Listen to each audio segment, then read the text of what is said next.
يعني والله خۆم بە خەجاڵەت ئەزانم لە ڕۆژانی جومعە کاتێک لەسەر مینبەر کە دوعا بۆ مسلمانانی غەزە ئەکەم، يعني بەو پەڕی شەرمەزاری و خەجاڵەتەوە زۆر لە خۆم ئەکەم دوعایان بۆ کەم کە ئەوەندە کەمترین ئیمان ئەوەندەم لە دەسەڵات دێ کە ناتوانین بە هیچ شێوازێک لە هانا و هاواری ئەو هەموو منداڵەیە و ئەو هەموو بەساڵات شوێ ئەو هەموو ئافرەتێ ئەو هەموو لێ قەوماوەی قوربەسەرەیە بچین کە خەڵکێک ئاوا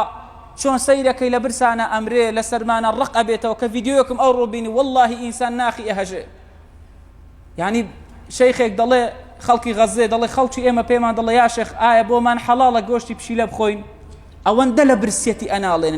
لە برسێتی ئەناڵێنن ئێمەش یعنی وەکو گوتەنی لەسەر سفرەیەکی گەرم و گوڕ لە ماڵێکی ڕازاوە بەو پەڕی ئیسراحەتەوە اینجا وەلا و بەڕا و ئیمانیشمان لە نێو دڵ و دەروونە نڕابێ بڵین بە ئەوەندا چینە باشەوە بەخوا برایانی خۆم زۆر زەحمەتە. طبعا حەدیثەکان ئەگەر هەر هەمووی کۆنەکەی و دەقەکان هەمووی کۆنەکەی و بە دەقێک ناتوانی بڕیاری لەسەر بدەیت لەسەر ئیمان و کوفرە. ئەبێ ئیمان بە تەواوی لە نێو دڵ و دەروون تا ڕوابێ ڕوکنی ئیمان و ئیسلام و شروطەکانت بە تەواوی تیابێ لە پاش ئیمان و ئیسلام دووبارەیەکەینەوە هەموو جارێک اینجا دخل الجنة بهشت بوهيا. والسلام عليكم ورحمة الله وبركاته.